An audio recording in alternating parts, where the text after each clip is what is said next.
امتی د محمد رسول الله یم په ملت د ابراهیم خلیل الله یم په ملت د ابراهیم خلیل الله یم. نحمده ونصلي على رسوله الكريم أما بعد فأعوذ بالله من الشيطان الرجيم بسم الله الرحمن الرحيم. الرجال قوامون على النساء صدق الله العظيم. زما مشران و کشان و عزتمند مسلمانان ورنو نن مختصر بیان کې مو دی خاوند په ښځې حقوق او ښځې په خاوند چې کوم حقوق دی هغه مختصر بیانو. اول چې کوم خاوند په ښځې چې کوم حقوق دی هغه دا دي. اول دا ده چې ښځې ته پکار دا دي چې خپل خاوند خواهش احترام وکړي. بل دا ده چې بغیر د خاوند اجازه ته کور نه بار ونه وځي او دغه اجازت نه بغیر قیمتي شي چې شمي به عام برتن یا بل چې شي کنه هغه ولا بل چاته ورنکي. بل دا چې نفلي روزې کنيسي نو هغه کې د خاوند اجازت خیال وساتي. خاوند اجازت نه بغیر نفلي روزې دی مونږ ساتي.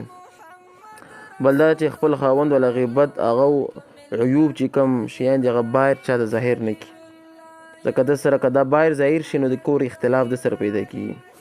بل دا ده چې خپل ځان د پردې پابند جوړ کړي، نامحرم ته کتن او هغوی ته نظر کول نه ځان بچ وساتي. بل دا ده چې د خاوند کوم مال د حفاظت وکړي.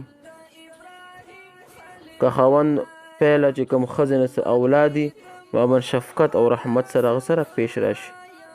داسې نه چې هغه سره بغض کې نه ساتي، خپل اولاد سره رحم و کرم ساتي. د سره چې کوم ده کنه احسان فراموش او رحمدلي نه رسي.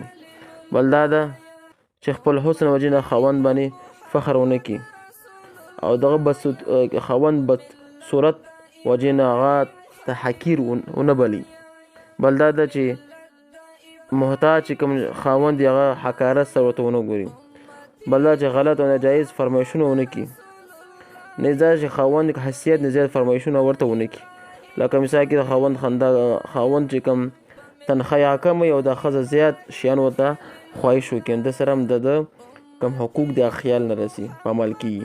بل دا ده چې خاوند چې کله بیمار شي نو پوره طریقې سره خدمت وکړي. بل دا ده اوقات عبادت کې د خاوند مدد وکړي. مثال کې تو پر خاوند سوي لمونځ ته اوچتون، اوبه ورته ورکون او داسې کیسې کول د په دې شیانو کې د خاوند مدد وکړي. او بل دا چې خاوند خیر و بلایي همیشه یاد ساتي. بل دا چې که خاوند وفات شي نو هغه لپاره مغفرت دعاګانې کوي.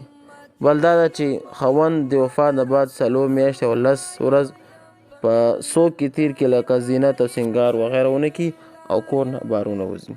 دا هغه شیان چې کله خاوند حقوق په ښځې باندې. اوس د ښځې حقوق په خاوند باندې څه شي دي؟ اول دا ده چې ښځې ته چې کوم حق مهر تیر شوي خاوند ورته ادا کړي. بل دا چې بقدر وسعت خاوند په ښځې خرچه وکړي. او ضرورت بل دا ضرورت روزمره چې کوم سامان د خاوند ښځې ته مهیا کړي. او بل دا چې کله عطر خپله لګوي نو ښځې ته هم د عطر مهیا کړي. او بل دا چې داسې مکان چې هغې هغوی ګزاره کېږي هغه ورته خاوند ښځې ته ورکړي. ښځه د مسایل ضروریه لکه د روژې مسایل، لمونځ مسایل، حج مسایل، ماهواري مسایل هغه ورته زده کړي. که خاوند زده نه نو خاوند بل چا نه پوښتنه وکړي بیا دا ښځې ته وښيي. بل دا ده چې ښځه بغیر شرعي ضرورت نه پریشانه نه کړي. تر شروع سره ورته خاوند ښځې سره پیش را نه شي. بل دا که حیثیت دي خاوند نو ښځې ته زیورات پهناو کړي ورې کړي.